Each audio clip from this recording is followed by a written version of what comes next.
లేదు. ముందుకెళ్ళిపోదాం. తన కీర్తి అంతా వ్యాపించిందట. యెహోవా అనే దేవుడు ఓ యవనస్తుణ్ణి తన జ్ఞానంతో నింపాడట. ఆ యవనస్తుడు మహాజ్ఞానము కలిగి అద్భుతమైన మందిరం కట్టాడట. అద్భుతమైన రాజనగరాన్ని నిర్మించాడట. అతని వంటి జ్ఞానము గలవాడు ఎవ్వరూ లేరట అని చుట్టూ ఉన్న దేశాలు మొత్తం కూడా అందరికీ తెలిసిపోయింది. ఆ నోట ఈ నోట ఎవరో వచ్చి ఒక మహారాణికి చెప్తున్నారు, అమ్మా మహారాణి, మీకు ఈ విషయం తెలుసా? ఏమిటి?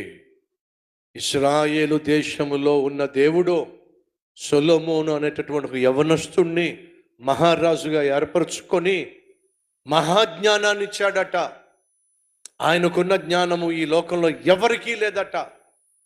అద్భుతమైన పరిపాలనట, అద్భుతమైన నిర్మాణాలట, అద్భుతమైన సైన్యమట, అద్భుతమైన దేవుడట, అద్భుతమైన మందిరం నిర్మించాడట. ఈ విషయం మీరు విన్నారా? ఎవరో మహారాణి అయినటువంటి షేబా దేశపు రాణికి యెహోవాను గూర్చి, యెహోవా ఏర్పరిచిన రాజును గూర్చి తెలియజేశారు. ఏమంటుందో చూద్దాం రండి. 10వ అధ్యాయము 1వ వచనం.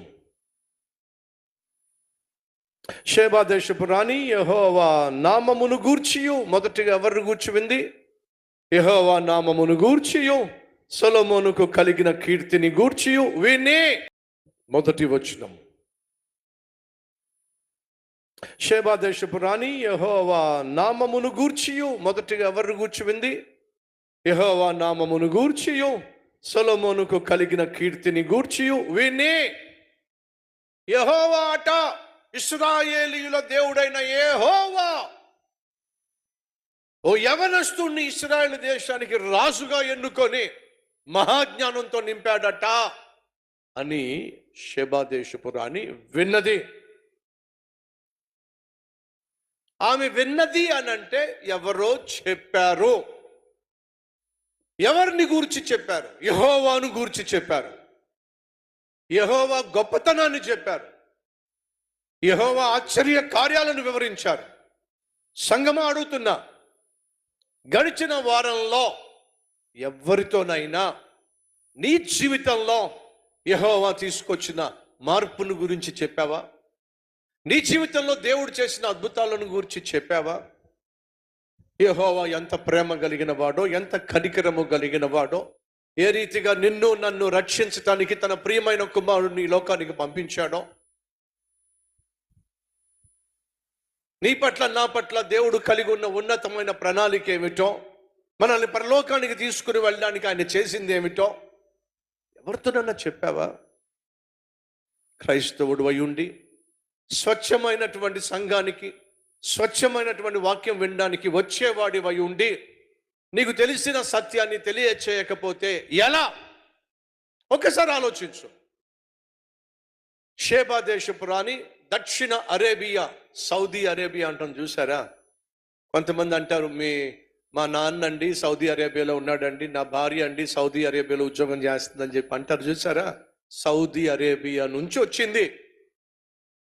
అర్థమైందా? దేశం కాని దేశం. సౌదీ అరేబియాలో ఎవరో చెప్పారట వెళ్ళి రాణికి, అమ్మ రాణి విన్నారా?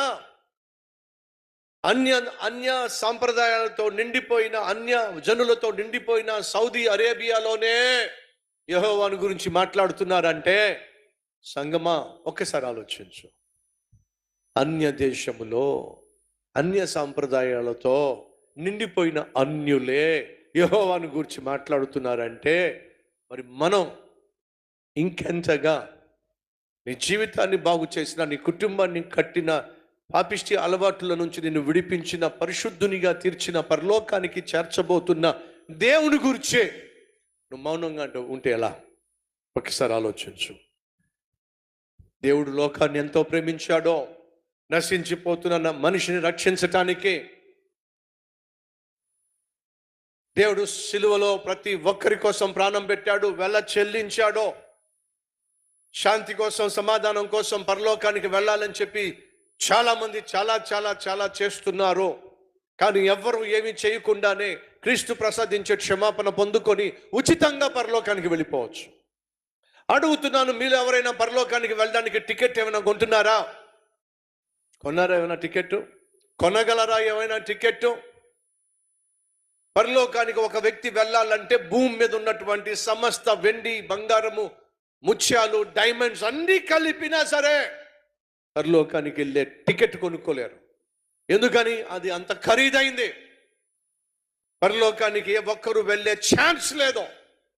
కాబట్టి యేసుక్రీస్తు ఈ భూమి మీదకి వచ్చి తన ప్రాణాన్ని త్యాగం చేసి రక్తమును చిందించి నువ్వు నేను చేసిన పాపిష్టి పనుల వల్ల మనకు రావాల్సిన శిక్ష అంతటిని తన మీద వేసుకొని సిలువలో తన ప్రాణాన్ని త్యాగం చేశాడు. కాబట్టి నీకు నాకు పరలోకానికి ప్రవేశం, ఉచితంగా వెళ్ళొచ్చు.